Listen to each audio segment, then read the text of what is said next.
Well, hello and welcome to our Ask an Expert event. You're all so welcome to be here. I'm Fee and this is Andy Baines, and we lead Time for Marriage. And our organisation mainly runs marriage enrichment weekends across the country and also online.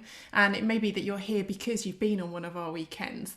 And if you haven't, we would love for you to consider coming on a marriage enrichment weekend. We're really passionate about healthy marriage. And this event hopefully will be a really good taster for you. And a whole weekend is an even better investment for your relationship. We'll be sending you a link in the follow-up email so that you can find out more about our weekends. So first of all, let's get over to the nitty gritty of tonight. First of all, just to say that none of us on the panel align ourselves as experts as such. We have different skills and qualifications, and but we all have been married quite a while and have a certain amount of experience of being married and spending time with other couples and walking with them a bit.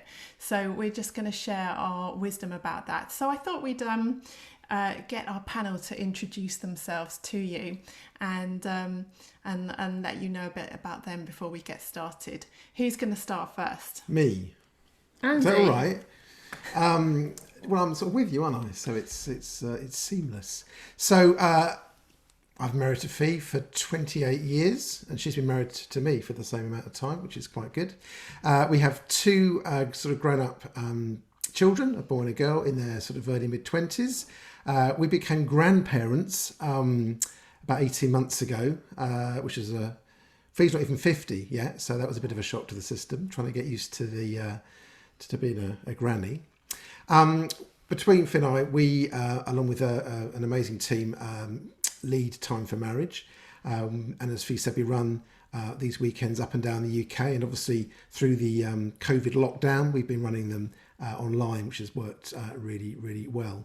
So we've probably been leading TFM for about 15 years now. So we've had sort of 15 years of experience of working with all sorts of different couples in all sorts of different stages of their marriages, with all sorts of amazing things to celebrate, but also some of the issues that we will all face at some point in our marriages. So that's me. Michaela, can you introduce yourself? I certainly can. Yes. Hello. So I'm Michaela Hyde. I've been married to Nick for 21 years, and we've got two teenage children, older teens. So one's just gone to university in October. So that was a bit of a wrench to the heart. I'm executive director at Marriage Foundation and the coordinator of UK National Marriage Week, which is this week, of course, and everyone knows that because this is partly why this event's happening. I'm also a presenter for the Relationship Hub, which is a brand new YouTube channel that started on Friday. Please do check that out.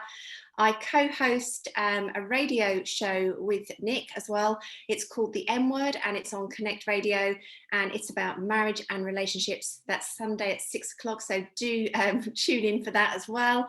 And I think that's probably everything for now. Brilliant.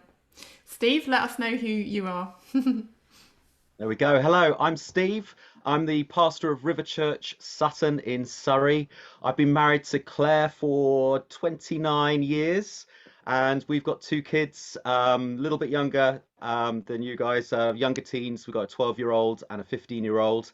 And Claire and I have just written this book, Grace-Filled Marriage, quick plug. Hey, well done. And yeah, which really tells the story of us rebuilding our marriage from a time of separation, and we have such a passion to see God restore and redeem those broken places, particularly within marriages, that there is hope for every marriage. So that's the message that we love to get across. Brilliant. Thank you. Yeah, we do really recommend Steve and Claire's book. It's such a brilliant book on marriage. So yeah, do check that out. Becky, let us know who you are. Like a big reveal, isn't it? One by one. Last but not least. So I'm Becky. I've been married to Ian for I think it's about 28 years. We're just about 6 months behind Andy and Fee, I think. And we have 2 adult daughters who are in their early 20s. I am a relationship counsellor and sex therapist, and I work for Relate, and also I have my own private practice just here in Derby. Brilliant. Well, we're really grateful to have you all with us tonight, and we're going to have a great conversation, I know. And just to let you guys know, generally, that we may not all agree with each other as well. That's why we've chosen people who, you know, have different experience in life, so that we can give you lots of different viewpoints. And our viewpoints aren't necessarily official Time for Marriage viewpoints or anywhere else that we're all coming from. But you know, it's up to you to decide what you want to take on board. So the format of the evening is that we're going to get started with some of the questions that have been sent in before tonight, and if you want to ask questions during the evening, we'd encourage you to continue to do that, and you can do that through using the Q&A. Nobody else will see them. You can ask them anonymously, and we've got our lovely administrator Emma, who is looking after you for the evening, and she will check out your questions and pop them through to us. We won't be using the raise hand function, just so that you know about that. And we're going to do our best to cover all your questions, but it may be that you find that your exact question isn't read out, and that will be because we've had quite a lot of questions around that subject, and we're just going to try and be a bit more general, but we will try and be as specific as we can as well. It also may be that we don't cover your question because it's not specifically related to our married relationship. It might be that because we've had a few questions around parenting, and we really just want to focus on our relationship as a couple, and that might be the same as well about pre-marriage as well. You know, but we'll hopefully do some more events like this where we can be a bit more specific. And finally, just to put out a warning about the content, you know, we probably will talk about some sexual content, so you may want to just check out who's in the room with you, and you know, be aware in case kids are around. So let's get started. Have I missed anything? I don't think so. Let's get started. First question. Can we have an easy one first, please? Just to get sort of... And just to remind you as well, we're going to go on for about an hour and a half. So we aim to finish at 9:30, and we will be prompt about that. So first question, is it ever okay to have opposite gender friends in a marriage? I grew up with lots of male friends, and to me they were only ever friends, yet my husband really struggles with this concept and feels insecure. I can say something on that if you want. In the past, Fee and I have been part of an organisation that goes into schools and speaks to sort of kids in their late teens about marriage. We're wielding as a sort of a weird thing in this day and age, a happily married couple who have been together for quite a long time. And that whole sort of trust thing is one of the main questions that we used to get asked by these teenagers, because they see on all the soaps that are out there, people, you know, there's infidelity, people are bed hopping all the time, and so they say things just like, "What, you let Fiona go out, you know, on her own and with other people, and aren't you worried that the waiters are going to chat her up?" And you know, that was a real thing, because they've just seen this all around them, and perhaps even in their own, being brought up by their own parents, they've seen it firsthand. So that's obviously a whole thing about trust. And ultimately, that's what we'd say to the teenagers, that ultimately you have to have trust in a marriage. You know, I can't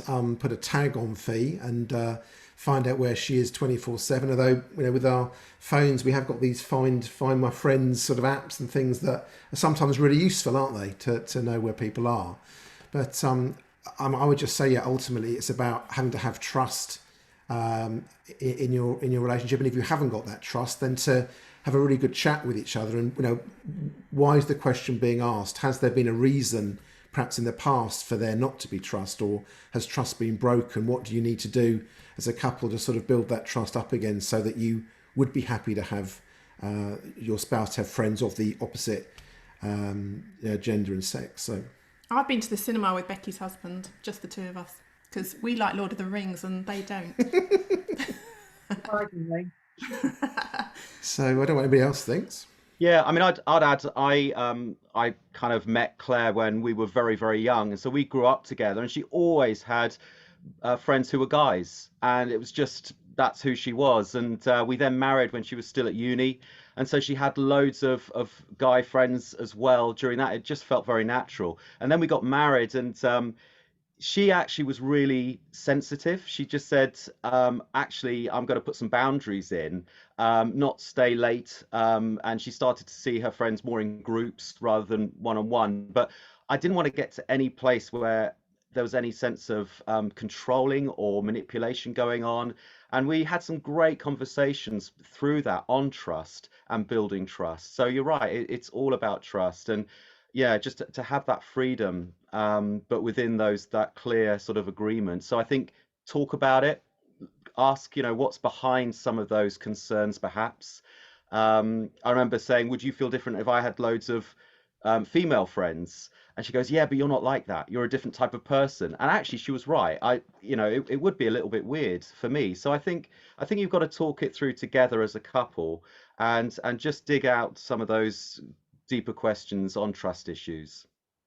And I think if I could just add as well, I think being realistic, we're encountering people of the opposite sex all the time. So my husband, he works in school, he works with all sorts of different departments. He's a deputy at the school, so he works, he line manages various people, and there are women amongst those, and he can't say I'm only going to line manager men because I can't be in their company. That would be unrealistic. And I think trust is absolutely paramount, and as already been said, almost asking the question why this has come up. And I think if you are the person who feels that you need to have lots of friends of the opposite sex, then it's partly as well asking yourself, is it to do with any emotional needs that aren't being met? And if that's the case, well, then that might be an issue, and you need to communicate it, to one another. So I think it's understanding perhaps why you've got friends of the opposite sex if you think it is a problem. But I think, as everyone has said, I've got male friends and female friends, and it's about trust and getting that right balance. Yeah, that's cool. Excellent. That's good answers. Let's move on. So what do you do if your spouse sometimes struggles to understand your feelings and you feel worse after sharing with them?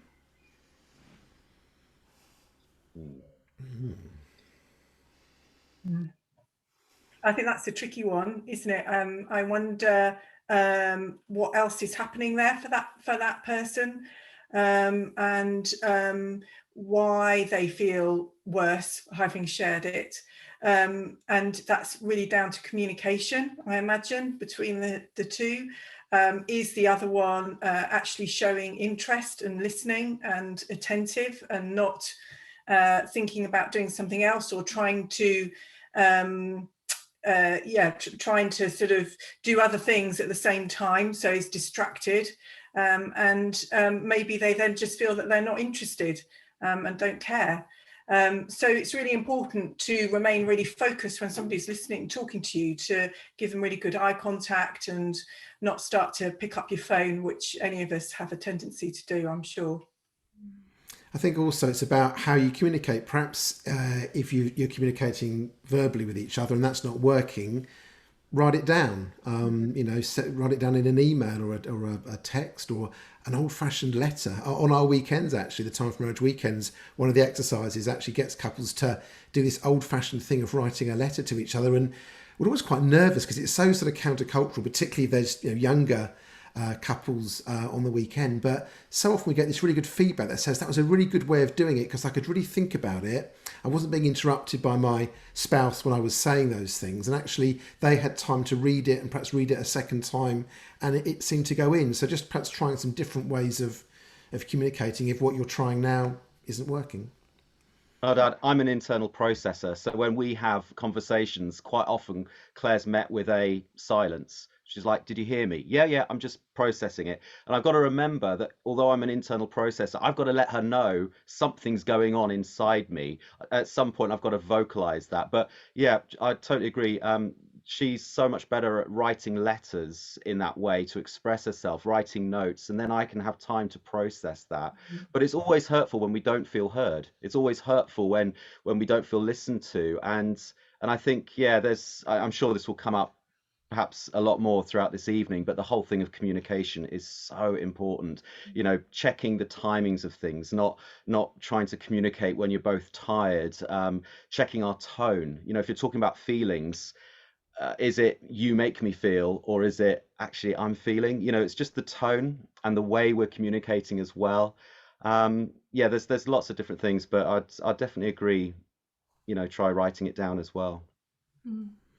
We've also found in later years of our marriage that actually sitting down and having a conversation. If I said to Fee, we need to sit down and talk about this, she sort of rolls her eyes and straight away it's a bit of a defensive. No, please, no. We go for a walk. We're lucky to live by the coast down here, so we go for a walk by the sea. And sometimes you're not planning to have that conversation, but you do have some quite deep and meaningfuls because you're not facing each other. You're walking side by side and you're looking out over a nice view or whatever. So, yeah, doing something like that might just help. I don't know whether this question is a bit on this same theme, but this person's put, how do we make time for each other with no distraction, as effective communication only happens in the bedroom? So I don't know whether we've got any thoughts on whether that's similar to what you've just answered, or whether you want to expand onto this one. I think it's partly it is about trying to be intentional about time, and I think everybody has spoken about life being busy. Of course, we've had all these lockdowns, so people haven't been quite as busy. So maybe there's been an opportunity to learn to do that. But I think being intentional about spending time with each other, and if you know that your schedules prevent that from happening too frequently, well, then ultimately you just have to try harder. That sounds a bit harsh, but I think in order for a marriage to function and work, you have to find a way of finding time with each other. And even if it's just pockets of time here and there, or if you've got a noisy household, that you step outside the door, like you've said, Andy and Fee, and you go for a walk. And I think it is just finding those moments, as small as they may be, to try and have those sorts of conversations. I mean, obviously, things like if you've got children and you need babysitters, that can always be a bit tricky, but that kind of thing, carving time out, having date nights in an intentional way. And I sometimes think if you make a plan for something, rather than just sort of lamenting all the time, like there's just no time, well, then there probably never will be any time. It's trying to change that mindset and thinking there is time somehow. We have to find a way of carving it into our busy lifestyle if we value our marriage, I think. So yeah, I think I would echo what Michaela says. And I think it's also helpful to recognise that often we're in different stages in our marriage, and it sounds like that person possibly has children. And so perhaps, the only time that they feel they have to communicate is when they go to bed. And sometimes that can be a good time, can't it? But I think, as Michaela said, you need to be intentional about creating that time. And sometimes that can be frustrating because you have to schedule it in and it feels a bit like a meeting. But I think if you don't do that, then sometimes the cracks can appear. So if you're in a particularly busy season, if you're both working from home, for example, at the moment, like a lot of us are, you have to actually say, right, okay, this is when we're going to spend some time together. And it doesn't have to be heavy, does it? It doesn't have to always be a heavy conversation that you want, but it could just be planning to go for a walk, or planning to, I don't know, I'm struggling now to think what we can do, but we can do all sorts of things soon, can't we? Go out for a meal and or just make a meal at home. But you're right, we can always plan it, we can always do it. It's just an excuse probably to think that life is too busy, but accept that through those different seasons that there are different sort of levels of intention that we have to create. And it won't always be like that because the kids won't always be there. And you will have different periods of time where things perhaps are easier. Yeah, because I've got a similar question here about somebody who said they've got a teenager and they haven't got anybody to look after the teenager. So how can they find quality time together? I just wondered if you've got any thoughts to add to what you've just said on that. Well, Steve's the one with the teenagers. Yeah, absolutely. And I think you're dead right. You need to appreciate the season that you're in. and that it is a season and it will change. I think we've had to be very creative in coming up with ways where we can intentionally connect. The danger of that is you build this thing up and to be this quite intense, finally we can connect, and for one reason or another it doesn't go according to plan and you end up feeling more disappointed. Oh, we didn't discuss this. And so I think, yeah, plan it, but try not to put too much heaviness on it at all. I think one of the benefits of lockdown has been, you know, we've been able to get out and about and just walking. And I'm one of those people who really relaxes when I'm out in nature. And we've just found that works for us, just going for a walk. The kids can run on ahead, or the teenagers can run on ahead, and you just get those little snippets, grab them, be creative, be flexible, and find those little nuggets where you can just connect again. That's a great answer. Even I struggle with television because we don't always like the same things. We often sit in different rooms watching television because we really just don't like the same programs. But I have to say, he's been really good at trying to find things that we can watch together. And so, you know, there's a whole mix of stuff out there nowadays, isn't there? So, and he has, you know, so there are a couple of series that we can watch still on Netflix. And they're just like 40 minutes long. And that's just a really good amount of time sometimes, because it may be that we just put one of those on at 9 o'clock at night before we go to bed. And that can be just enough to have a bit of a laugh or just relax together. Like you said, Steve, it doesn't have to be heavy. It's still communicating, it's still spending time together. And it doesn't have to be for that long. And Fee, just to add as well, I mean, obviously the question that came in was saying about a teenager and had no one to look after the teenager. And I think one of the things I would say is, obviously it depends on whether you've got younger children, but if it's a teenager, then, and it's whether you feel confident to actually leave the teenager at home and go out. And I would say, I remember, I mean, with we have got teenagers, but they're older ones now, so it is different. But I remember going to that phase where you'd lead them for a little bit of time, and gradually you build up confidence in leaving them, and they build up confidence in being left. And that's part of that process of transitioning on. I know that's a bit more of a parenting thing, but that can be so crucial to how we then are able to spend time with one another. So being able to find ways of letting go in order that you can, you know, progress further in terms of time with one another. I think to pick up on what Steve said as well, because if you only go and spend time together very infrequently, there is that real pressure, isn't there, to make that sort of date night, that time out amazing. And you think, well, we can't talk about stressful things. We can't talk about the kids because we're here to get away from them and talk about each other. So then you're sitting there thinking, well, what do we talk about? Money's stressful. And everyone around you in the restaurant, back in those days when we could go out to restaurants, having a great time, aren't they? And they're chatting away and laughing, and you're sort of sitting there just doing that. We had a horrendous row, didn't we, in a lovely tapas restaurant in Bath. Moving on. And it was, it was a date night, and there was so much pressure. The staff were avoiding us, weren't they, in the end? Anyway. We so also date geniusly enrolled both our kids in a club that was 6 o'clock on a Tuesday night, and we'd go to the pub every Tuesday, which was great. Anyway, moving on. What do you do when neither person is prepared to admit they might be wrong? Just hang on in there, I say. Have an armrest. I think one of those things is, you know, you're two different people. You may not agree on everything, and don't worry about it. If it's a big issue, then obviously that's slightly different. But I think almost that feeling you have to agree on everything, it may not happen. You know, there might be times when you don't agree. I think if it's something that is causing a real rift in your relationship, then you need to sit down and talk about that. Comes back to the communication thing again, and working out, okay, why are we at loggerheads? Why does it matter so much that we find sort of common ground here, and talk about what's behind that. But I think if it's stuff that is not a big deal, then just accept that. But otherwise, it's without knowing all the details. If it's something that's really important, you have to find a way of understanding one another more and finding a way of moving on from that point of disagreement. Yeah. And I'd say, you know, again, in the broader context of communication, you know, we talked about checking our timing of things, you know, the time of day, are we tired or whatever, checking our tone and language. The other thing I'd say is check your heart. Are you still humble enough? Are you still, you know, malleable enough to actually give ground where it needs to be given? And I think it's amazing in marriage how small things can become mountains. And, you know, just that question that Claire and I often ask ourselves is, are we willing to allow our marriage to suffer because of this issue? And I think, as Michaela said, if it is a major issue, then yeah, that needs to be worked through, and perhaps even, bring in a trusted friend to maybe perhaps mediate and help you come to some agreement. But if it's just that thing of actually, you know what, I'm not prepared to allow our marriage to kind of die on this hill. I'm not allowed our marriage to suffer on this.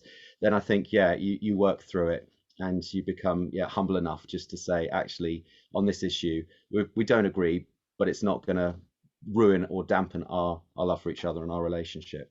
I think you're right about possibly getting a trusted friend or family member involved, because you get to that point where a couple have that same conversation in this orbit, and they could almost swap roles and say each other's points. They've done it so many times. You know what your spouse is going to say, and they know what you're going to say.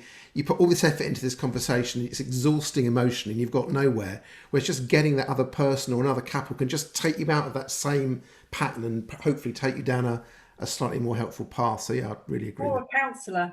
I was just about to say, Becky, at what point, and this is my, me adding a question in there, at what point do you think it needs to go to therapy? I think the thing is about therapy and counselling, I think it has a little bit of a stigma attached to it, particularly amongst Christian couples, in that it seems that, or relate perhaps, seems that that's where you go when you've hit the crisis button, or when you think you're going to separate, and we don't want that. And in fact, as counsellors, we would say it's just a joy and a privilege to speak to people that aren't in that place as well, who actually are saying, you know what, we need to really sort this out, but we're not in this crisis mode, and we don't want to get there. So having somebody removed from the situation that they don't ever have to see again. I often say that to couples, you don't have to see me again after this.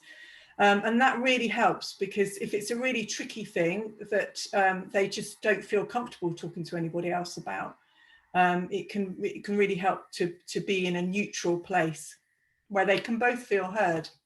And I think the other thing about the things that when you disagree is time out is really key. So for me, I often need quite a bit of space, but I need to know that I can come back to it. So if you're going to have that time out, it's really important that you know that it's not going to just go under the carpet, that you can agree a time together where you're going to talk about it. And to be, like you said, Steve, humble, and to accept that sometimes you're going to disagree, and somebody else, maybe they're going to come out trumps on that, and you're going to make that decision together. But it's about doing it together. It's not about just that person winning or that person losing. It's not competition. That's right. That's really helpful. So, and what about when it comes to life-changing decisions? Because I've got a question about a big decision that's going to change their life, and it says that one of us is more risk averse than the other, and I just to put a bit of a spiritual twist on this one. This one says that maybe it's a Christian couple, and one of them is maybe lacking in faith in the decision, maybe. So I don't know what your thoughts on that are.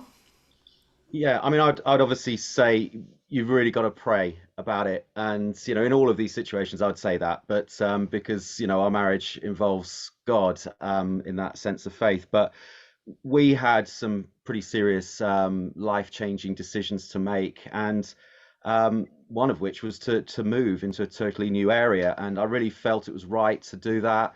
Claire didn't. She really wanted to stay put. And so we just continued to pray, and I just asked that God would speak to her independently, and and also to me if I got it wrong. And then actually, that's exactly what happened. God spoke very specifically to Claire that actually this was where he wanted us to be, and so we're able to agree together, which is nice when that works out. But yeah, I would certainly say pray through it. Ask advice, ask friends again, and just sort of share that load, so you can journey through these decision-making processes together, not just just the two of you as well. I can remember once Ian a few years ago took on a leadership role at church, and a good friend of ours said to him, "Don't do it, just don't do it." And he went ahead and did it. and it wasn't a good move. He shouldn't have done it. And I go back now and I think, oh, if we hadn't just taken that advice from that good friend who would have prayed about it, you know, our journey might have taken a different path, actually. So that's so true. And can I just add as well, I mean, it's come up now a couple of times with questions about speaking to friends and people around us. And one of the things that is great about Claire and Steve's book is the fact that they've been willing to tell their story. And what's so good about that is it opens up the conversation. This is opening up the conversation, but there is still perhaps not enough conversation going on within churches around marriage and relationships, and an invitation to just be real and talk about these things before you even need to get to therapy stage, if you like. And I think it would be great if we could normalise a culture where we can talk to one another and go to trusted friends. It's not just, you know, airing your dirty laundry, as the phrase is, you know, and just having a good moan about things, or he won't do this, or blah, blah, blah. It's finding those people and saying, you know, we're stuck. We're not sure where to go with this. Can we talk to you about this?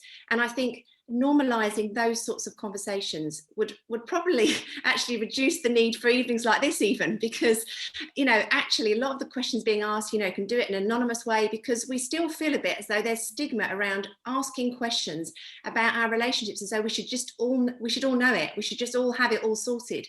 And we don't. And I think finding help from good trusted friends is such a good step, and particularly when we're talking about spiritual matters where we're feeling, okay, you know, we're both praying about it, one hasn't got peace and the other has, well then actually persevering with trusted friends can make all the difference.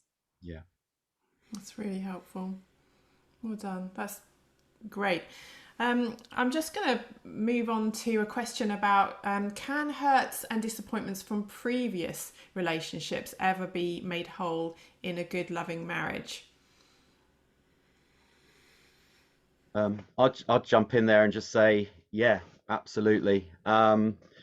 Speaking from experience, I believe that God can redeem any situation. He's really good at that. And he can turn the worst situation around. And when we're talking about issues from the past, I think forgiveness is really key, depending on the situation, whether that's forgiving someone or even forgiving yourself for things you've done in the past. And, you know, God doesn't want us to carry baggage into our marriage. And I think, you know, if there is stuff that's still lingering on, then I think is just prayerfully just process that before God, you know, pour out your disappointment to him. The Psalms are full of lament, full of songs of disappointment, but actually they are bridges into his presence and into hope and into faith again, faith that actually, you know, you can be free from the disappointment and the baggage from the past. And so, yeah, forgiveness is absolutely key. Just letting go of any bitterness, refusing to allow that to have a hold on you. And then I would just work really hard with the grace of God at modeling something different in your marriage. You know, walk in the opposite spirit where you've been disappointed and seen brokenness in the past.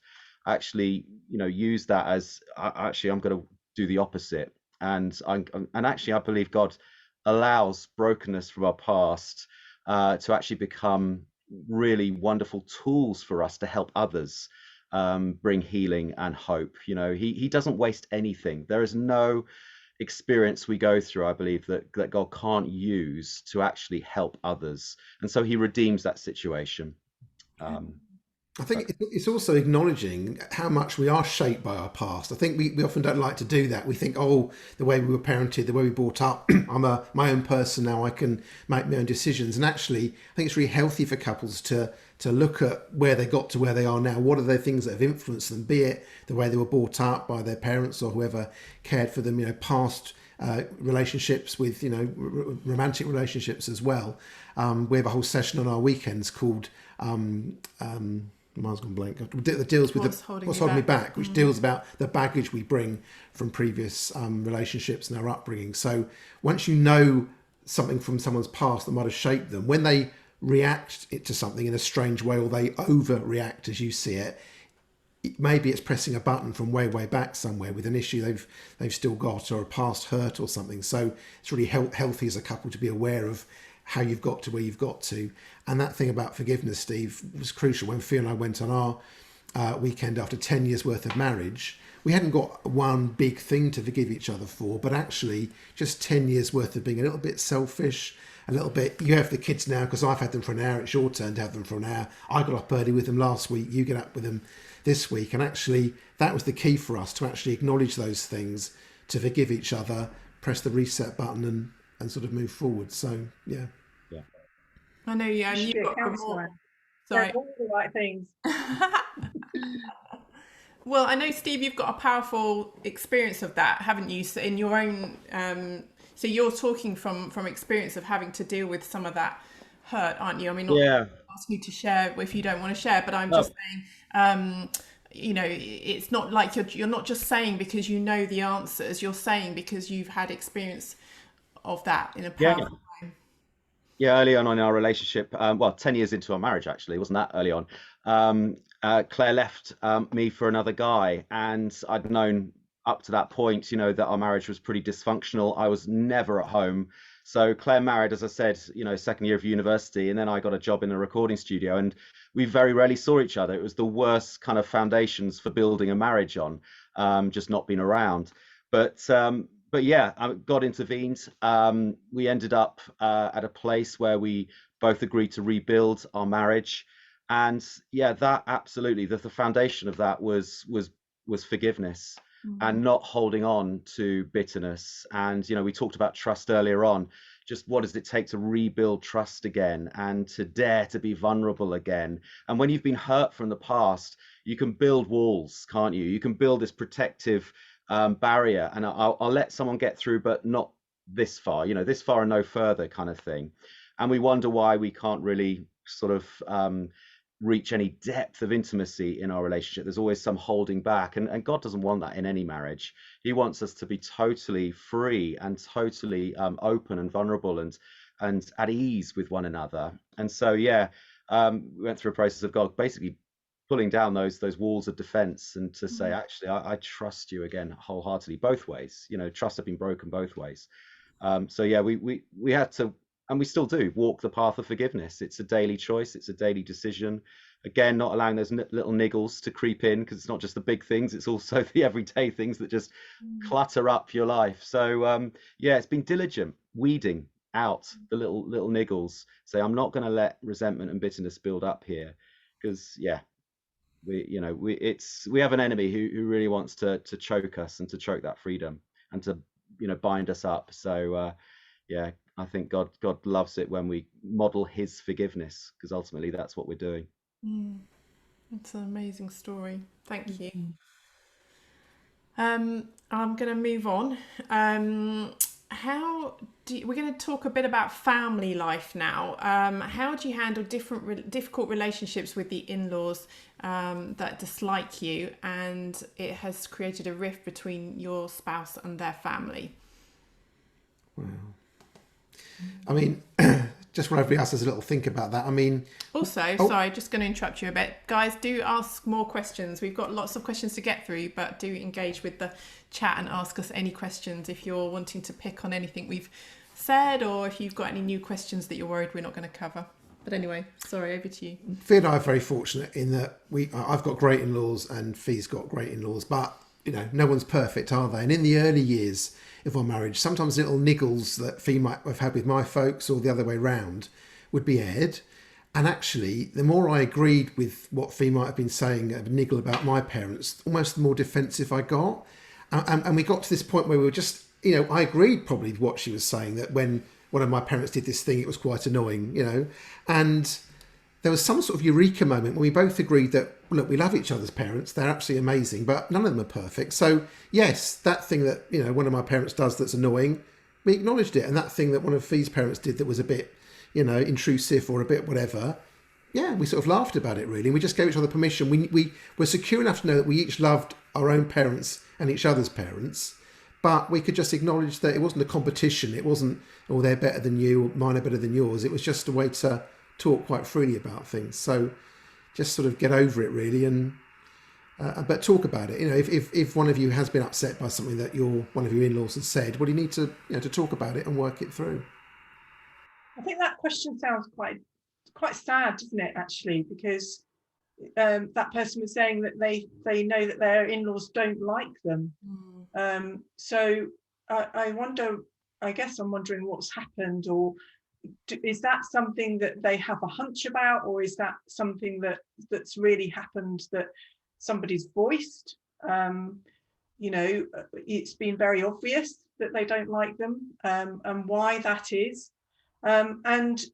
Sometimes for the sake of your marriage and your relationship, rifts do happen with wider families, and that is really sad, but it can happen. And I think a good way of looking at that is managing expectations and what you think it should have looked like, and if it's not met those expectations, then talking about that and realizing that that's sad, but actually this is a different set of circumstances and this is what we've got to work with.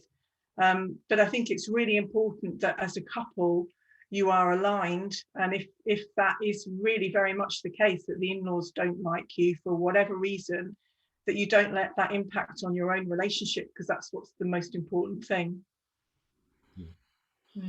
I think as kids, you're naturally, you're naturally defensive of your parents. You want to kind of big them up and protect them. And I think, I think it's very tempting to allow a wedge to come between you and your spouse, if there is any kind of interaction there. And I think, just remembering that actually you are a team. There's that leaving and cleaving, you are a team together. Don't let anything come between that. And so, I think it's just being aware of it and talking it through. Sorry, I've just got a question that's come through that's kind of on that. And also, just while Fee's reading that out, what you were saying, Steve, about that leaving and cleaving, it is forming that new family unit, and it's great to be in good relationship with your own parents and your in-laws, obviously, and to get their wisdom where appropriate, because they might have been through some of the stuff already and some parenting stuff if you've got kids, but it's making sure that that's not the first port of call anymore. If you've got an issue, you've talked it through with your spouse first, and if you want to go and get their wisdom, then then go and do it. But it's that healthy, isn't it? That healthy slight removal when you get married and you form your own family unit, but still keeping like dotted lines to your folks and your in-laws. So this person is saying that basically they are struggling to honour their in-laws because they're upset about the way their in-laws have treated their spouse.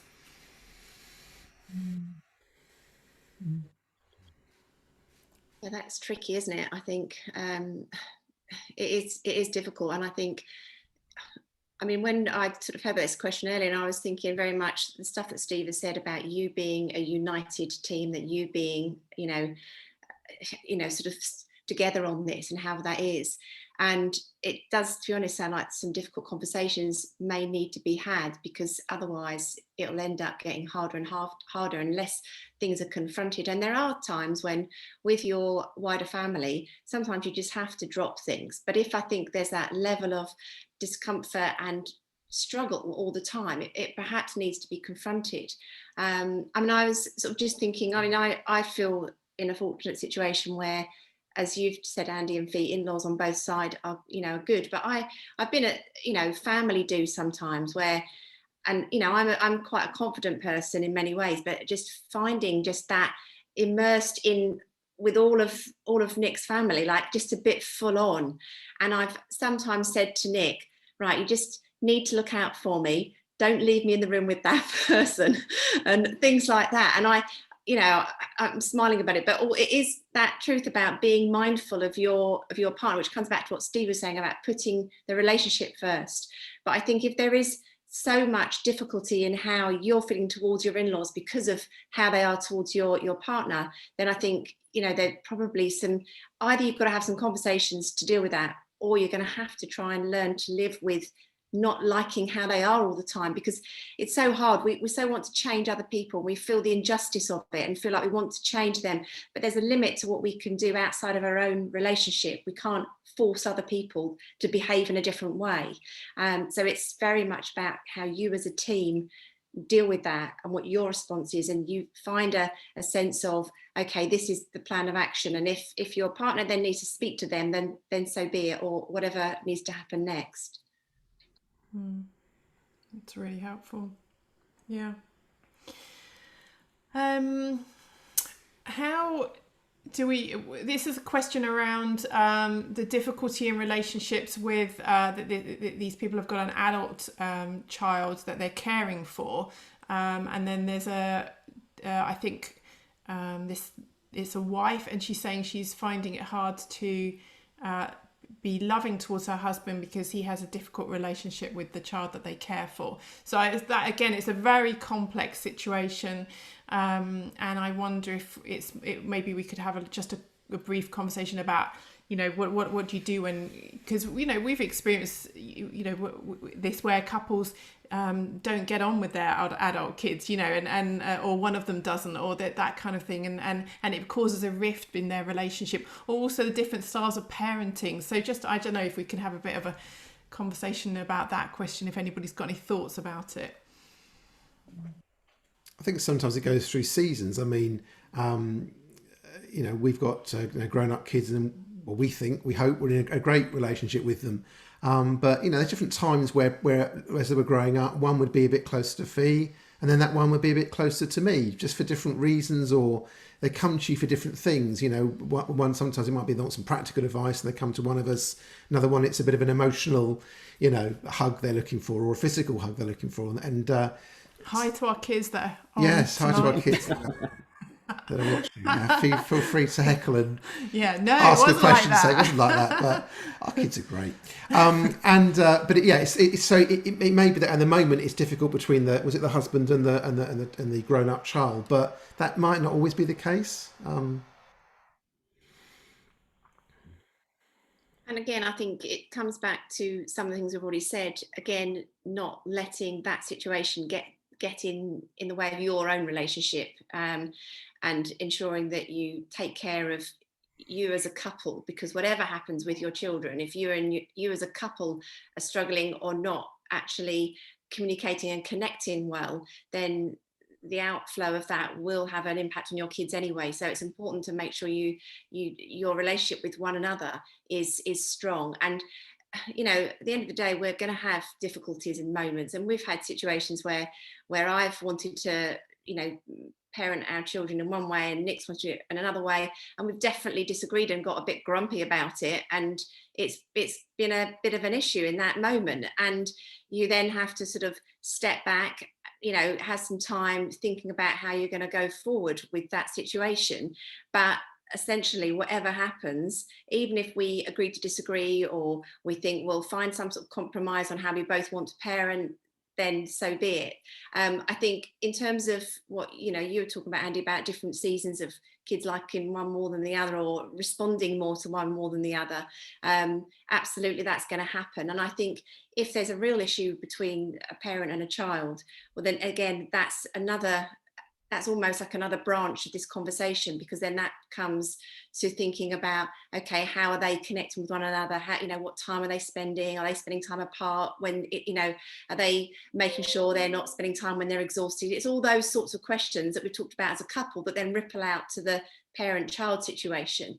But ultimately, being right with one another is the priority to be able to parent in the best possible way. Mm. Excellent. I'm going to throw in a lob in a really contentious one now. How can we successfully navigate headship when the wife is a leader, instigator, and the husband is more of a follower, people pleaser? Go. That's quite a loaded question, actually. Yeah. Mm-hmm. I think first of all, I would say I think we need to be careful about to avoid, I suppose, culturally perceived ideas of what leadership and headship looks like. Sounds like the wife is you know, very much a people person, an extrovert, the shaper, go-getter kind of person. I think biblical leadership, it just equals servanthood, just that concept of what a leader is. So, and that can take many different forms. For example, in our church, we've got leadership couples where the wives are exactly, are the more upfront, more vocal, more traditional leader types. And the husbands are generally quieter, sort of those internal processor kind of guys. And yet in the home, there is mutual respect. And I know particularly the wives who are a little bit louder, perhaps, shall we say, more obvious kind of leader types. What's lovely is how they give space to their husbands to lead in the way that they do lead, in that sense of loving servanthood, laying their lives down for their wives. And I think, there's a dynamic there that's really healthy and I think really biblical. They give space to one another. They prefer one another, and yet they've got different personality types. And I think that's absolutely fine. So I think, I think we need to avoid that sense of, just thinking leadership equals this type of personality. There is that little kind of slightly loaded thing, a follower and a people pleaser. I think those are two different things. I think every leader should be a follower as well. And I think, but a people pleaser, that suggests there might, I just want to, I'd ask questions, is there a sort of a fear of man going on there? Because that maybe needs addressing, because I believe God wants all of us to be totally free in our own leadership calling, whatever that looks like, in whatever sphere of influence we have. So maybe, just the fact that it mentioned a people pleaser, maybe there's a deeper issue there, sort of a fear of man that actually needs to be rooted out and explored and processed. I think, as you say, it's that focus on the sort of mutual submission rather than trying to get too het up about the headship side of things. It's almost that race to how can you serve your spouse, more, how can you be the most servant-hearted and the most, gracious and giving and loving, rather than trying to who's in charge here sort of thing. And and there'll be times when, there's Fee feels particularly strongly about something and, and has got a really strong opinion and a reasoned opinion about it, and so you sort of go with that. Other times she'll think, well, I think probably Andy's researched that one a bit better, or he naturally knows more about that, so that's where his gifting lies, so we'll go that way. So really it should be something that you don't, if it's working really well and being balanced and you are doing that mutual submission, it should almost be a conversation you never have, because you're not focusing on who's in charge and who's winning and who's won and all those sort of things. So we've already talked about seasons as well, seasons of life, and there's been seasons where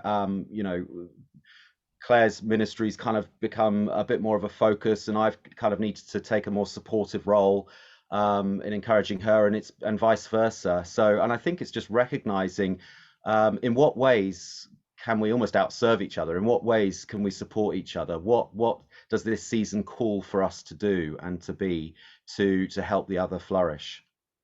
Definitely. That's beautiful. I think the thing I would say is in one respect, we're making an assumption that everybody who is participating this evening has the same ideas about headship and what that part of the Bible is actually talking about and referring to. And the church has got lots of views on that, and it's quite divided depending on which denomination perspective that you have. And I would say that, I don't almost want to get into that, because I think, again, it's a bit of a curveball to how relationships should be functioning, because ultimately there will be areas that I absolutely should lead in, and there'll be areas that Nick should absolutely lead in, and it would be disastrous if either of us tried to lead in those areas more than the other. And our faith is something we share together, and we grow together in that, and we would see each other as being equal in that. And I think, like you've said, Andy, I think almost, why is the question about, well, how am I demonstrating leadership? What are you looking to try and achieve and do by asking that question? And I would say, don't allow that kind of mindset to influence how you function together as a couple, because what God is looking at is how you function together. And as you've said, almost, how can we outserve one another? How can we outlove and outgive one another? And the Bible does speak about submitting to one another in love, you know, for everybody to get on and do that within our relationships with our, you know, our partners, but also outside of that. So I think if allow that to be the focus and the lead in your marriage, that mindset of outserving and outloving the other person. Yeah, that's great. Right, I'm going to move us on because we need to get on to some of these questions on intimacy, because we've got quite a few of those to get through. I'm going to start with a kind of more easy question, but how can we get into the habit of flirting, showing affection and intimacy?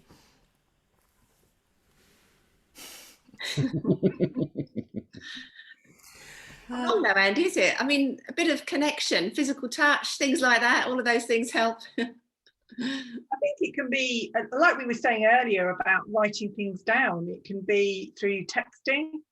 It can be through leaving each other notes. It can be through touching intimately, touching somebody somewhere that your partner, where you wouldn't touch anyone else. So, you know, on the bum, you know, just as you're passing, maybe. It doesn't have to be, you know, that's the whole thing about flirting, isn't it? It's sort of a quick thing. It's not necessarily lingering or have to be, you know, for any length of time. It can be just, you know, just something that you get used to doing as you pass each other or as you kiss or something like that. You know, it doesn't have to be like a big thing necessarily.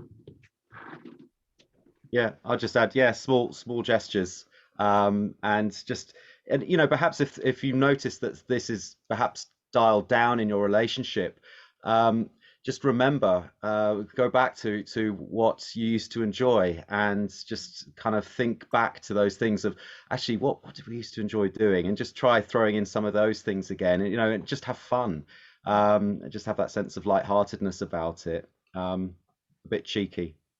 Mm. And you have to practice it, don't you? I know we've been in the same house. We've worked from home for years, well before the lockdown and the pandemic. And I believe, you know, we flirted on Skype before, haven't we? You were upstairs in your office, and I was downstairs in mine. And people are like, you're in the same house and you're Skyping each other, yeah. It's just, you've got to be careful. You've picked the right, you know, you've clicked on the right person you're flirting with. But it is practice. I mean, I'll be a bit open and vulnerable here, and don't judge me. But I think there were times years ago when we were sort of walking to church, and we felt very much, well, we should hold hands because we're walking to church, and that's the right thing to do. And you know, we do marriage stuff, so it would look good. And I think it probably was a bit formulaic at one point. But then suddenly you were just holding hands on the way to church, and sometimes on the way to somewhere else, because it just became a bit of a nice thing to do. So out of that sort of, we need to look the part, actually became a genuine sort of, we just do it naturally, and, you know, just, you haven't got to walk. I mean, if you're on a walk sometimes, we might hold hands, but if you're, you know, yomping up a hill somewhere, it's not practical, is it? But, so yeah, practice it really. And if you practice things enough, they become a habit, don't they? And just understand love languages as well. You know, we found that so helpful, just the whole Gary Chapman's thing. You know, I'm more of a physical touch guy. Claire loves actions, you know, just like little things, doing little things that surprise her. So it's just being, again, creative and getting to know your partner, what your partner likes. Yeah, so important. There's some really good exercises out there, aren't there, on the love languages that you can easily Google that are really fun to do. You don't have to read the whole book. That you could just do very quickly. It's quite a fun thing. Well, even the quiz, just finding out what your love language is fun, because then you can chat about it. And exactly, yeah. So yeah, Google love languages if you're not familiar with it, and find out what your love language is. We definitely recommend that. How do we deal with different libidos, different appetites sexually? Shall I go there with that one? Kick it off. I think it's actually a really common issue across the ages, and however long you've been married or not. It's just to normalize it, if you like. Whatever you're experiencing, lots of other people will be as well. And I speak to many couples where they have a difference in libido. So I think one of the things that you just have to be mindful of with that is practicing grace. And really, it's only going to be resolved often through compromise, but understanding and good communication. So it might be that there might be one person who's wanting to have sex every day, and somebody else who wants it just once a month, or whatever it happens to be. So maybe that compromise is once a week. And so it's sort of it's very much a giving thing, really. So to be mindful that you might not always have sex as much as you want, but maybe sometimes you're having sex more regularly than you would like to. But also thinking about seasons with that, like this is a bit of a theme this evening, I think, thinking of seasons that, you know, when we're in the first flush of youth, and married, you know, sometimes people talk about, you know, sex happening an awful lot at that time. And then you go through a season, maybe if you have children, where it's very different. Or even if you don't have children, if you're not being very well, or you're very distracted at work or something. So, you know, sometimes libidos can change through the course of a relationship. So just be mindful of that. And create other ways of being intimate as well. Does sex need to involve having intercourse, for example? You know, I talk to couples a lot about what intimacy means for them, and a lot of the time they haven't really thought about it. They think sex is about having intercourse. Well, does it need to be? You know, if you're not trying to get pregnant, is that an essential component of it? And so experiment with that and be imaginative. It could be having a bath together. It could be lying naked with each other. It could be being, you know, lying naked watching television in the sitting room if you've got a free house, you know. It doesn't have to be having intercourse. So have a think about that as well. I was just going to add actually just that you know, that sense of, oh, you know, the libido is being different, and actually understanding how your partner wants to respond to you in a physical way more. Because if the mindset is always, as Becky said, it's always about intercourse, and therefore if one person thinking, I don't want to be doing that all the time, therefore that's going to really zap your sense of, you know, libido. You're not going to feel like it very much if there's one person that's how they imagine it to be and the other person is imagining something else. I think partly communicating with each other about what brings one another pleasure, what's, you know, what is it that you enjoy together, because you might find that your partner enjoys different things and you've just not been doing those things. I know Becky's given you know, ideas about that, but I think we can get stuck in a rut of what things ought to be and how they should be, and recognizing that actually that I was talking with somebody who's going to be on the Relationship Hub this week, who's a sex therapist, Emma Waring, and one of the things that you know that she was talking about is, you know, that actually we experience things in very different ways, and we imagine that sex is the main act, and it's not the main act. It's part of intimacy. And I think she used this phrase, or it's been used from somewhere else, that instead of calling foreplay, call it core play, that bit, you know, is just as important as intercourse. It's just another thing. So, and I've often felt as well that the word intimacy is a really just a beautiful word, in a way that sex describes something that's happening, whereas intimacy describes a special connection between two people that can be expressed in different ways. And we need to understand how one another wants to be intimate in order that we can maybe meet a bit more in the middle with the libidos, perhaps. I don't know. And it is that whole thing with I think is key. Sorry, Andy. Oh. You know, just thinking what you said there, Michaela, just being mindful of timing. So, you know, preparing yourself, you know, plan it in sometimes, you know, your intimacy. And, you know, if that means that, you know, you spend the day thinking about it, or the day before, or whatever, that's perhaps part of it. That's perhaps part of the foreplay, sending each other a message. Going straight into sex rarely works for anybody. So, you know, be mindful of what is surrounding you with all of that for each other. You know, don't suggest sex when you know your partner is stressed out of their tree. Probably not a good time. I think that's what I was going to say. It's that realizing how connected the libido is to everything else in your marriage, but also things outside your marriage. Your work. If you're having a really bad time at work, really stressful time at work, your boss is on your back or whatever.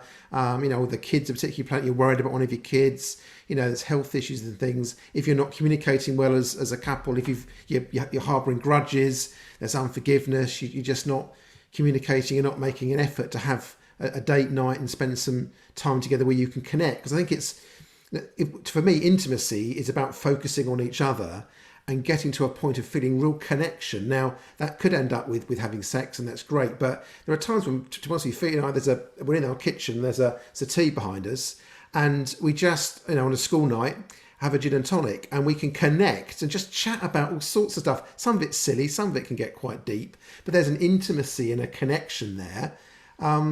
That then it may mean that we're more likely to have some intimate time in a physical way later on that day or in that week or something. So everything is so connected so often, libido wise, to everything else in your relationship, but also outside of it as well.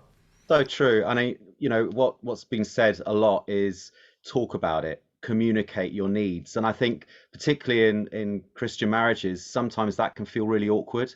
I think just that sense of, I think a lot of people struggle to talk about their sexual needs and feel embarrassed about it.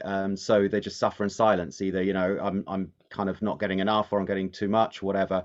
And I think it's just helpful to remember that sexual intimacy is God's idea. And as you say, it's never self-centered. It's always centered on the other person. It's about giving ourselves to the other. And so I think, just part of that growing in intimacy is just finding out more about your partner's needs. What do they like? What do they desire? Where are they at all the time, in that sense of connection? We keep talking about connection, but it's true. It is. It's all about that connecting in intimacy and in vulnerability and seeking the other's satisfaction. So yeah, and there's again, it calls for creativity. We've got kids now who are up far too late. And, we talked about, do we get a lock on the bedroom door, all that sort of stuff. But I think it does call for understanding seasons again. But yeah, just being creative and finding those moments where we can start building up to something, but talk about it. Definitely talk about it. I've got a question here that said orgasms are important to my partner, but for me sex is more about our intimacy. So I feel like we've just answered that question actually in our conversation, saying that actually it's about communication and being a bit more creative. I think you'll all agree with that. So unless you have anything else to say, I'll move on to another question. Is God okay with masturbation in the context of a sexual relationship between a married couple? And actually, is there anything that you think God isn't okay with? I think, it'd be helpful if there was a long list, wouldn't there, in some obscure book of the Bible or some unfound book that's in a cave somewhere.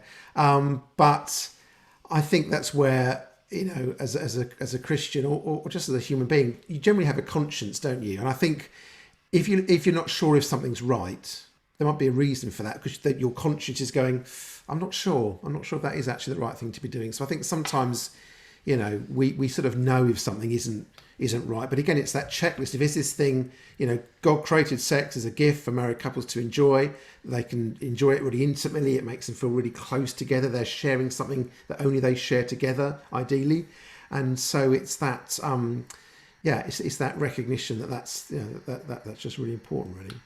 I think rather than thinking of it in terms of what God disapproves of, I think that's a word that's been used in one of the questions, and it's more about what God delights and what's consensual in your own couple relationship. And I think that one thing we probably can all agree on as Christians is that it's a monogamous relationship, just the two of you. But I think apart from that, it's slightly subjective. I know that might be a little bit out there for some people, but I think it's, like you said, Andy, it's about a conscience, it's about communicating, it's about what you're enjoying and exploring together and what feels good for both of you. And I think that if it's enjoyment and you're getting pleasure out of it, and nobody is getting physically hurt, because that's probably another aspect that's perhaps not so great, then God delights in that. You know, he's created this, and I think just that's my view. That might be a little bit controversial, but yeah. Yeah, I would say, you know, in all of these sort of conversations of what's okay or what isn't, I'd simply ask the question, is what I'm asking perhaps of my partner more about what I can get out of it or what I can give my partner? And again, when it comes to sexual intimacy, you know, we said before, it's all about actually satisfying and fulfilling and connecting with our partner and loving our partner, not about what am I getting out of it. So I would question some of these, you know, is this more about actually what I would like, rather than, and if there's any kind of sense of being uncomfortable, you know, your partner uncomfortable with anything, then for me that would be an immediate no-go area. And you know, I think it helps to talk about desires. I think it also is helpful to be curious about your partner's desires as well. You know, we talked about maybe feeling a bit inhibited about that as Christians, but again, as we said, you know, sexual intimacy is God's idea, and perhaps we do have consciences, as you say, and I think that is a really good guide, but sometimes our consciences can be seared. I think either by, you know, growing up thinking, oh, sex is a dirty thing, and so always feeling guilty about it and then never really feeling fulfilled in it because it's just like, oh.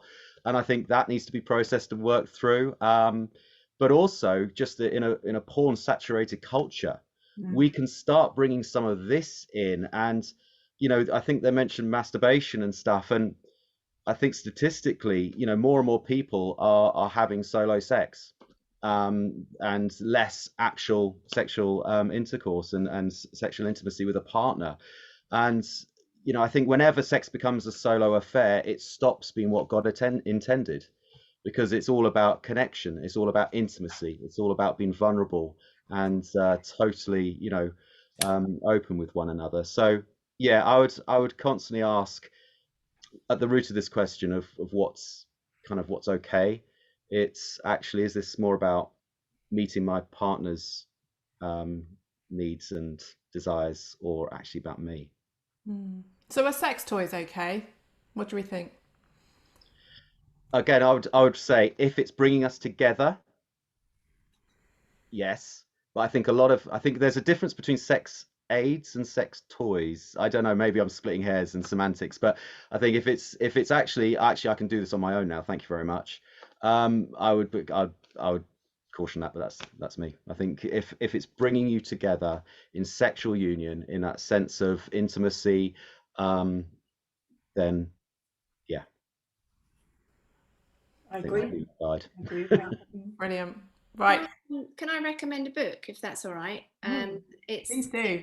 It is by Emma Waring, and it's called Seasons of Sex and Intimacy, and it is for Christian couples, and it talks about a lot of these sorts of topics. It covers things like sex toys and all sorts of stuff, and it's very well written. It does talk about sexual problems as well, but it's definitely written for everybody, to be able to put, you know, to actually take something from that, and I think it'd be really helpful. And I do think sometimes when you're trying to explore what's good and right for you as a couple, just, you know, I'd reiterate what everyone said, that it's about you as a couple and how you feel comfortable and how you're bringing pleasure to one another and loving one another.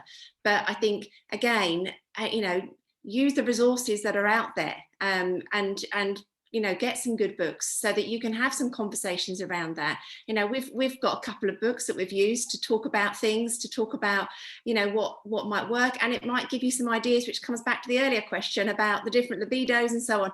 So I think don't be afraid to get a book, and you know, if you get it on your Kindle, you don't have to feel embarrassed if you're traveling around, although, you know, I'm all for having these conversations. But you know, I just encourage people to think about getting hold of some books and resources like that.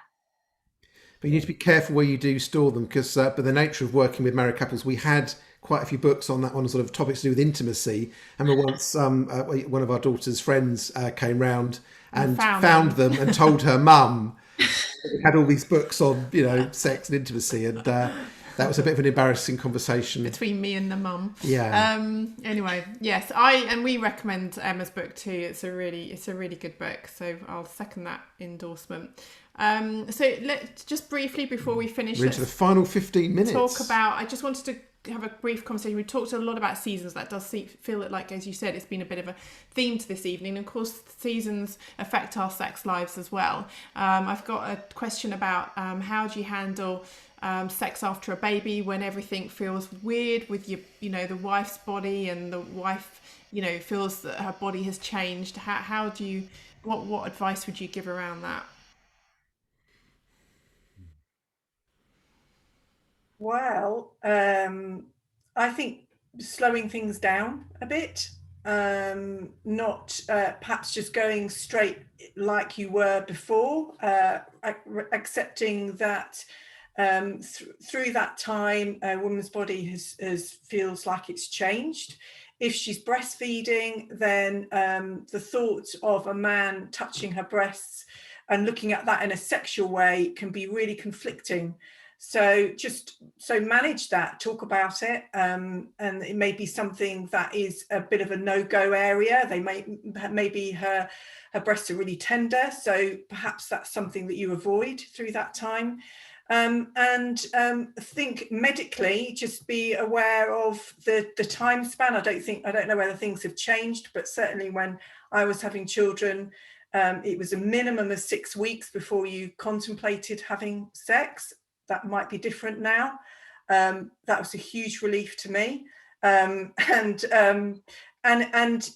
maybe it needs to be extended. Maybe you need a bit longer. So it's kind of being sensitive, I think, to each other's needs, and being imaginative. So again, like we said before, maybe it doesn't involve intercourse, but intimacy is in some other way. That you can do together. It's helpful. And a big thunderstorm going on. Oh wow! Sorry, got a big thunderstorm going on. And then another question. I'm currently experiencing menopause and finding love making painful. Any tips? And we've got some questions around that for people who've experienced hysterectomies later in life, and dryness and a fear of pain, and so I don't know whether you're able to address those. I mean, just someone will be the first step in. The dryness thing. I mean, some people it is as easy as just getting some lubrication, and I mean, sometimes that's like a eureka moment for couples. They didn't they think they're the only people that surely this should all just happen naturally, and we shouldn't have to get anything artificial to help us. But and that can be at any point in your sex life as well. It's not just waiting for it to get to that point, I think. So just a basic thing like that, there might be the half of the issues with that are just solved by, but some people are just too embarrassed, or you don't have to go into a shop, you can get it online. If that is embarrassing to you, it shouldn't be. But I think just to add to that, Andy, I think that's right. I think the Yes products are really good because, like I'm sure other products are as well, but they have 3 different sort of components. So they're either water-based, oil-based, or moisturizer-based. So, you can get samples of that kind of thing online if you go through. What products are they? It's called Yes. Oh yes. It's YS. And so so start off with some samples if you want, just see what that feels like. Try it on the on your hand here. Sometimes mixing a bit of oil-based product with water-based product can really help with just sensitivity. So just be aware that we're all different, and so some products will be fine for some people and not great for others. So use some samples first, I'd recommend. But yeah, for sure, that's certainly one way to go forward. And painful sex through menopause is our hormones are changing through that time. And that's a really complicated thing. So I would always recommend to people to talk to their GP about that. But I can also recommend a book. It's not by a Christian person, but I'm not sure that matters with this. It's a medical kind of thing. It's called Perimenopause Power, and it's by somebody called Maisie Hill. And she just goes through all the different hormone changes that happen for women and the implications of that, and what you can do to try and help yourself. So either whether that's medication, using lubrication, or it could be a numbing gel. Sometimes that a doctor might prescribe that to reduce pain on insertion. But I think the other thing running alongside that is taking your time moving into being sexual. So think about massage, think about the time of day that you're doing this. Is the morning, daytime, evening? If you've got options with that, you know, that's really important. Setting the room up, you know, making sure you've got nice lighting, good music, nice massage oil. So really leading into being sexual and taking your time with that and thinking about those stages of arousal. And think this again is another season for your life, and it doesn't mean that you can't be sexual, and it certainly doesn't mean that it has to be painful. But I really understand the fear that can be attached with that, and then the association with arousal being painful even. Because you just get stuck in that loop. And if that is the case, not wanting to plug our industry, but I would suggest you speak to a sex therapist, because it may be just 2 or 3 sessions, you could really get some really great ideas on how to manage that and move through it. It could be life-changing. Yeah. And just, I think, in terms of what Becky just said then, I think, again, it comes back to this whole thing about talking about stuff that's going on, and don't let, you know, these sort of issues, you know, be a sort of a block in your relationship. And as Becky just said, a few sessions with a therapist, and then, you know, things can be so different, and we can sometimes let these things kind of fester or stay on our minds, and because it's a sexual thing, we feel like we've got nowhere to go with it and we don't know what to do with it, and then a year passes and so on. And I think it just comes back to the earlier messages about communicating, finding the right people to talk to about this. You know, a therapist is absolutely the right person to go and talk to about this, rather than letting it be an issue in your relationship and how you connect. Because, as you know, we've said already, that sense of intimacy and connection is so paramount to relationships functioning and working well. And if there's something just really simple with some advice and help, and you're back on track, that's got to be worth doing. So. And of course, GPs, you know, you're going to see a GP, they will have heard probably nothing that you can say or present them with that they haven't heard dozens or 100 times before. And, you know, we pay our taxes and things. So, you know, it's a free resource, isn't it? So, you know, don't be afraid to go out there and talk to a GP, and it might be as simple as a cream or some tablets or something. And I think that's so true, Andy. And I think more and more now you see GP practices with GPs specialising in certain things like mental health or menopause. So just be mindful of that not all GPs, this won't necessarily be their speciality. And there's so much out there now about menopause and so much research that's going on at the moment that they can't be expected to be up on everything. So your GP might not be. So check that out with them, and then say, you know, if this isn't your speciality, can you tell me about somebody who it is that you can talk to, and go online and research it, because it's really important that you don't get fobbed off. Yeah. All I'd add is just be gentle, be patient, be gracious with one another. Mm. And I've got a question about I've just got 2 questions that I just want to ask. One is how do you be spontaneous when medication is involved? And then also, Becky, maybe you could just talk a little bit, because I've got another question about where is it safe for Christian couples to go for advice on sex? And we get this question quite a lot. I think Christians feel that they need to talk to a Christian therapist, but I think, Becky, you would say that's not necessarily so. Is that right? Not necessarily. I can really understand that, and by all means, people can get in touch with me if they'd like to, because I am a Christian, even though I don't advertise myself as a Christian therapist as such. But any good therapist should be able to talk to you about your faith and what boundaries you might have, or things that impact your sexual relationship, that you feel only safe exploring certain things, and that's absolutely fine, because any good therapist should be able to do that with you. But I understand that sometimes it's good talking to somebody who actually really gets where you're coming from. So I appreciate that there is a difference. And what about this question about the spontaneity in when medication's involved? Have you got any advice about that? Well, I'm imagining that that's perhaps something like Viagra that a man might be taking. Yeah. And of course, we all know that Viagra, it's a medication you take that enhances an erection, but doesn't mean that you still got to feel aroused and wanting to have sex for it to work. And it is quite prescribed. So for some younger men, they really struggle with that. There is another product called Cialis that's out there that you take on a sort of longer, on a rotation. So that kind of is in your system for longer, over a longer period of time, and therefore you can be a bit more spontaneous about sex. But Viagra, yes, you do have to be quite prescribed. But I think that you can be spontaneous within that sexual time, if you like. So even if it is a bit programmed and a bit scheduled in, think about what you can do that brings a bit of variety into that.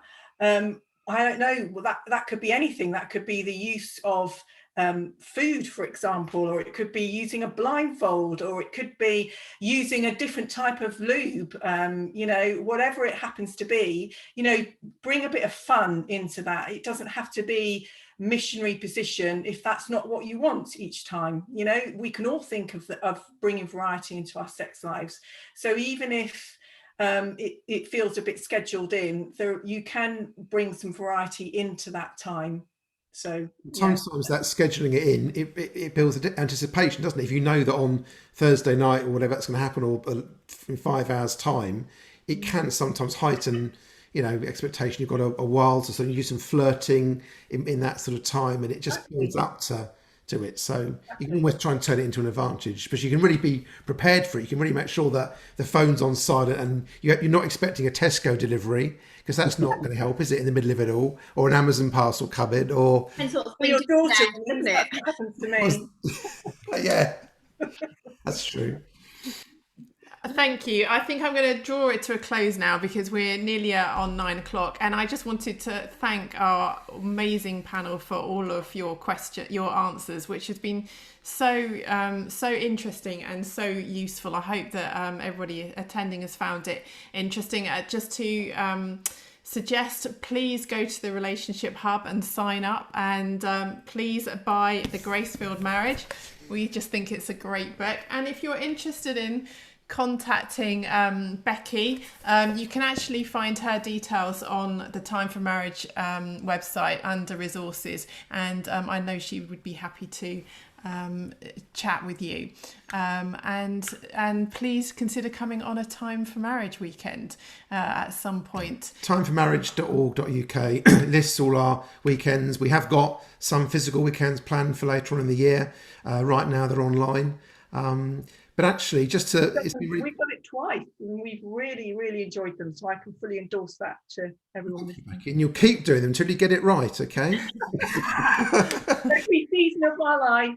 Very good. You have. That's very true. Good. It's true. It's been encouraging. I've had a little eye on the participants, and usually expect you'd lose quite a few people, especially over an hour and a half. But we've pretty much, round of applause to our attendees who've stuck it out for 90 minutes listening to us lot waffle on. So we're very, very grateful. Hopefully, we've said some things that have been useful, so people have invested the time, and hopefully, we'll do this again, and we'll get feedback. I think you're going to get an email tomorrow of attendees, and it'll ask you for any feedback and stuff. There's email addresses there, so we'd love to to hear from you, and hopefully do this again and sort of spread the word. Yeah, if you've got any feedback or anything you'd like more of or less of, just let us know. And thanks as well to Emma, who's been facilitating questions and things in the background. So we appreciate that.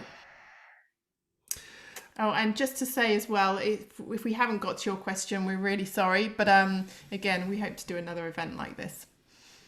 So thanks again to our panel. Thanks to all our attendees, and keep the conversations going that hopefully have started this evening. Work out what it means for you in your own relationships. And God bless, and we'll look forward hopefully to seeing you again soon. So good night. Thanks, everybody.